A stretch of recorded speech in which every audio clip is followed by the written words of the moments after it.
আসসালামু আলাইকুম রহমতুল্লাহ। ইন্নাল হামদুলিল্লাহ নাহমাদুহু ওয়া নুসাল্লি ওয়া নুসাল্লিমু আলা রাসূলিল কারীম। আম্মা বা'দ, ফাআউযু বিল্লাহি মিনাশ শাইতানির রাজীম। বিসমিল্লাহির রহমানির রহিম। প্রিয় মুসলিম উম্মাহ, আমরা কাকে বন্ধু বানাবো আর কাকে শত্রু বানাবো, এটা আমাদেরকে আবেগ প্রবণ হয়ে করলে হবে না। আমাদের প্রত্যেকটা জিনিস আমরা কোরআন সুন্নাহকে নীতি বানায়া, পাল্লা বানায়া এর ওজনে মাপ করে দেখতে হবে যে এই ওজনে আমাদের কে বন্ধু হতে পারে আর কে শত্রু হতে পারে। মুসলমানরা মনে রাখবেন, আল্লাহ যাদেরকে শত্রু বলেছেন তাদেরকে বন্ধু বানাবেন না। আল্লাহ যাদেরকে দূরে সরিয়ে দিয়েছেন তাদেরকে কখনো কাছে টেনে নেবেন না। আল্লাহ তাআলা আমাদের স্রষ্টা, তিনি আলিমুল গায়েব, তিনি সব জানেন, আমরা জানি না। আমরা অতটুকু জানি যতটুকু আল্লাহ তাআলা আমাদেরকে জানিয়েছেন। আমরা কারো অন্তর খবর জানি না, আল্লাহ অন্তর্যামী, কিন্তু আল্লাহ সৃষ্টির অন্তর খবর জানেন। তা আল্লাহ তাআলা তাদেরকে শত্রু বলে ঘোষণা দিয়েছেন, যে তাদেরকে বলেছেন যে তারা তোমাদের শত্রু, কখনো বন্ধু হবে না। তাদেরকে আমরা কীভাবে বন্ধু বানাতে পারি? আমরা কীভাবে তাদেরকে মনে করতে পারি যে তারা আমাদের সবচেয়ে ভালো বন্ধু, তারা আমাদের উপকারে আসবে, তারা আমাদের কল্যাণময় হবে? যদিও বাহ্যিক দৃষ্টিতে দেখা যায় যে আসলে আমাদের কোনো উপকার আসতে পারে, কিন্তু বাস্তবে আসলে এর ভিতরে অনেক রহস্য রয়ে গেছে।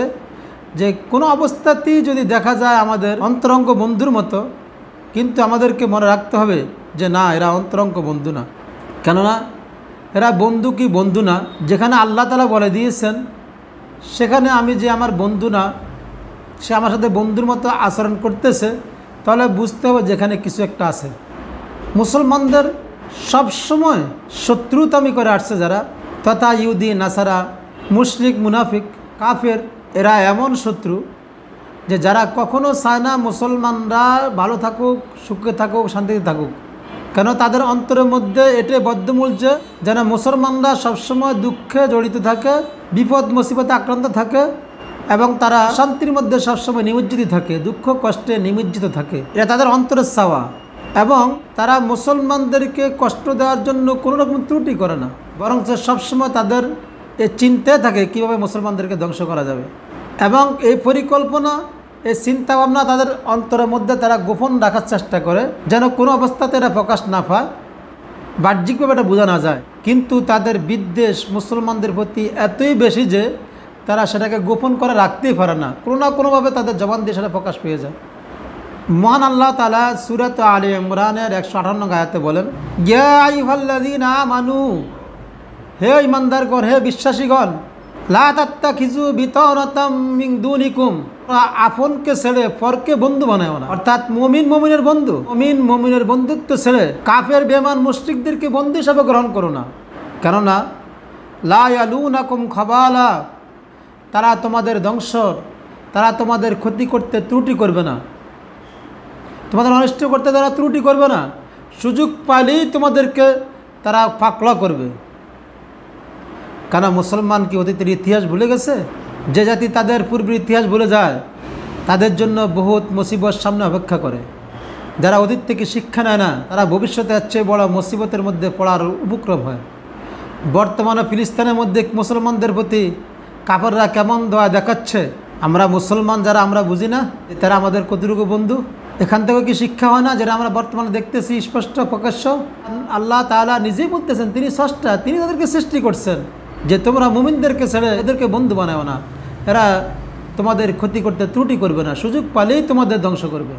আল্লাহ তাআলা আরও বলেন, অদ্দু মা আনিতুম, তারা এটাই চায়, তাদের আকাঙ্ক্ষা হলো যে তোমরা যেন কষ্টে থাকো, মুসিবতে থাকো, অর্থাৎ তোমাদের ক্ষতি তারা চায়। আল্লাহ যাদেরকে বলেন যে এরা তোমাদের ক্ষতি চায়, আমরা মনে করি তারা আমাদের অনেক কিছু করে দিবে, যদিও বাহ্যিক দৃষ্টিতে দেখা যায়, কিন্তু আসলে এর মধ্যে অনেক রহস্য লুকায়িত। কথায় বলে যে গরুরে কোরবানি আগে মানুষ খাওয়ায় কেন? কদিন পরে জবাই করবে। এই জন্য তাদের অন্তরের চা হলো মুসলমান যেন কষ্টে ক্লেশে থাকে, মুসিবতে নিমজ্জিত থাকে, এবং তাদের এই শত্রুতা সবসময় তারা দিলের মধ্যে বদ্ধমূল থাকে, এটা প্রকাশ করতে চায় না। কিন্তু আল্লাহ তাআলা বলেন যে এটা কখনো কখনো কদ বাদাতিল বাগদাউ, তাদের এই বিদ্বেষটা কখনো কখনো প্রকাশ পেয়ে যায় মিন আফওয়াহিম, তাদের জবানে। অর্থাৎ তারা এটাকে কোনো অবস্থাতেই গোপন করে রাখতে পারে না, এত বিদ্বেষ তাদের মুসলমানদের প্রতি। ফামা তুকফি সুদুরুহুম, আর যে বিদ্বেষ তোমাদের প্রতি, যে শত্রুতা আমি তোমাদের প্রতি তাদের প্রকাশ পাচ্ছে, আল্লাহ তাআলা বলেন এর চেয়ে তাদের অন্তরের মধ্যে আরও জঘন্যতম অবস্থা তোমাদের প্রতি। তাদের অন্তরে যা আছে তোমাদের শত্রুতা, সেটা তাদের মুখের চেয়ে অন্তরের মধ্যে আরও জঘন্যতম। কে বলেছেন? মান আল্লাহ তাআলা বলেছেন। এই অন্তরের খবর কে জানে? আর কেউ জানে? তাহলে এমন গোপন কথা আল্লাহ তাআলা আমাদের জন্য প্রকাশ করে দিয়েছেন, তাও আমরা কি বুঝি না? আল্লাহ তাআলা বলেন কদ বায়্যান্না লাকুমুল আয়াত, এই চিহ্ন নিদর্শন আমি তোমাদের জন্য স্পষ্ট করে দিয়েছি, বর্ণনা করে দিয়েছি। ইন কুনতুম তাকিলুন, যদি তোমরা জ্ঞান রাখো, বিবেকবান হও, বুঝো। অর্থাৎ বিবেকবান ব্যক্তি, যার সামান্যতম ন্যূনতম বিবেক আছে, সে কোনোদিন কোনো কাফের, বেঈমান, মুশরিক, মুনাফিককে বন্ধু হিসাবে, অন্তরঙ্গ বন্ধু হিসাবে গ্রহণ করতে পারে না। যেখানে আল্লাহ তাআলা সুস্পষ্ট বলে দিয়েছেন যে এরা অন্তরের মধ্যে তোমাদের প্রতি বিদ্বেষ রাখে, সুযোগ পালেই তোমাদেরকে ক্ষতি করবে। তাহলে আমরা সেই দুশ্মনদেরকে কেমনে আমরা আপন মনে করতে পারি? আমরা কেমনে অন্তরঙ্গ মনে করে তাদের সাথে বুক মিলাতে পারি? নাউজুবিল্লাহি মিন জালিক। আল্লাহ তাআলা আমাদেরকে এই শত্রুদের থেকে হেফাজত করুক, তাদের গোপন ষড়যন্ত্র থেকে হেফাজত করুক, এবং আমাদেরকে কোরআন সুন্নাহ অনুযায়ী আমাদের জীবন এবং সমাজ রাষ্ট্রকে গড়ার তৌফিক দান করুক। আল্লাহর জমিনে আল্লাহর কোরআন, আল্লাহর দ্বীনকে বাস্তবায়ন করার তৌফিক দান করুক।